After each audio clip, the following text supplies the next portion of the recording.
സങ്കീർത്തനങ്ങൾ 38 അധ്യായം. രോഗിയുടെ രോദനം.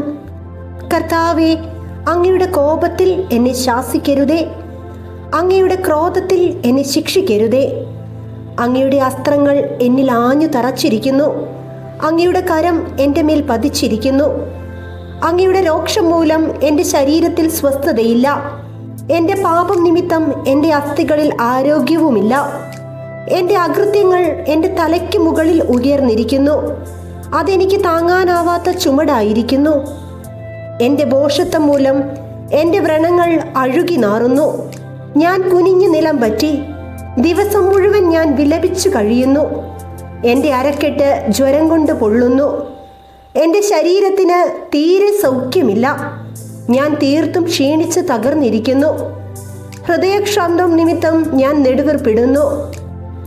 കർത്താവേ, എൻ്റെ ആഗ്രഹങ്ങൾ അങ്ങേക്കറിയാമല്ലോ, എൻ്റെ തേങ്ങൽ അങ്ങേക്ക് അജ്ഞാതമല്ല. എൻ്റെ ഹൃദയം തുടിക്കുന്നു, എൻ്റെ ശക്തി ക്ഷയിക്കുന്നു. കണ്ണുകളുടെ പ്രകാശം എനിക്ക് നഷ്ടപ്പെട്ടിരിക്കുന്നു. എൻ്റെ സുഹൃത്തുക്കളും കൂട്ടുകാരും മഹാമാരി നിമിത്തം എന്നിൽ നിന്ന് അകന്നു നിൽക്കുന്നു. ഉറ്റവർ അകന്നു മാറുന്നു. എൻ്റെ ജീവൻ വേട്ടയാടുന്നവർ കെണികൾ ഒരുക്കുന്നു. എന്നെ ഉപദ്രവിക്കുവാൻ ആഗ്രഹിക്കുന്നവർ വിനാശത്തെപ്പറ്റി സംസാരിക്കുന്നു. അവർ ദിവസം മുഴുവനും വഞ്ചന നനയ്ക്കുന്നു. ഞാൻ ബധിരനെ പോലെയാണ്, ഒന്നും കേൾക്കുന്നില്ല.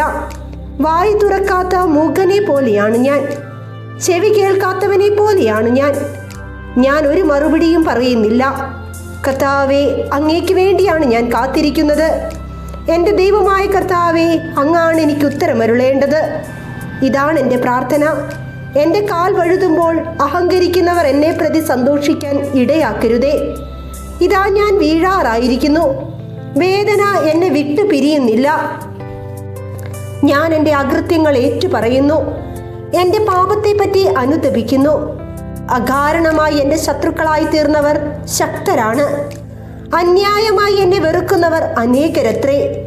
നന്മയ്ക്ക് പ്രതിഫലമായി അവർ എന്നോട് തിന്മ ചെയ്യുന്നു. ഞാൻ നന്മ ചെയ്തതുകൊണ്ടാണ് അവർ എൻ്റെ വിരോധികളായത്. കർത്താവേ, എന്നെ കൈവിടരുതേ. എൻ്റെ ദൈവമേ, എന്നിൽ നിന്ന് അകന്നിരിക്കരുതേ.